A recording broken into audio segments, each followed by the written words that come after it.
মানুষ স্বভাবতই নিজেকে ভালোবাসে। হৃদয়বৃত্তির ব্যাপারকে কেন্দ্র করে একটি ভুবনে মূলত ভালোবাসা দুটি পর্যায়ে বিভক্ত।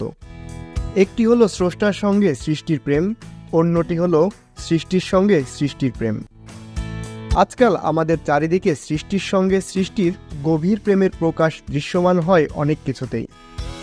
সম্প্রতি জাহাঙ্গীরনগর বিশ্ববিদ্যালয়ের কেন্দ্রীয় শহীদ মিনারেও এমন বেশ কয়েকটি স্থিরচিত্র উঠে এসেছে ডেইলি ক্যাম্পাসের ক্যামেরায়। জাহাঙ্গীরনগরের এই শহীদ মিনারটি বাংলাদেশের সর্বোচ্চ শহীদ মিনার হিসেবে পরিচিত। লাল ইটের তৈরি দেশের সর্বোচ্চ এই মিনারটি দেখতে ও ঘুরতে আসেন বহু দর্শনার্থী। তবে মিনারের গাঁথনিতে থাকা প্রায় প্রতিটি ইটে বিভিন্ন বিচিত্রময়ী নামের লেখশিল্প দেখতে পাওয়া গিয়েছে। এতে করে শহীদ মিনারের সৌন্দর্য ও স্বাভাবিক বৈশিষ্ট্য হারিয়ে যেতে বসেছে। যুগলদের নিয়মিত আড্ডায় সবসময় সরগরম থাকে শহীদ মিনারের প্রাঙ্গণ।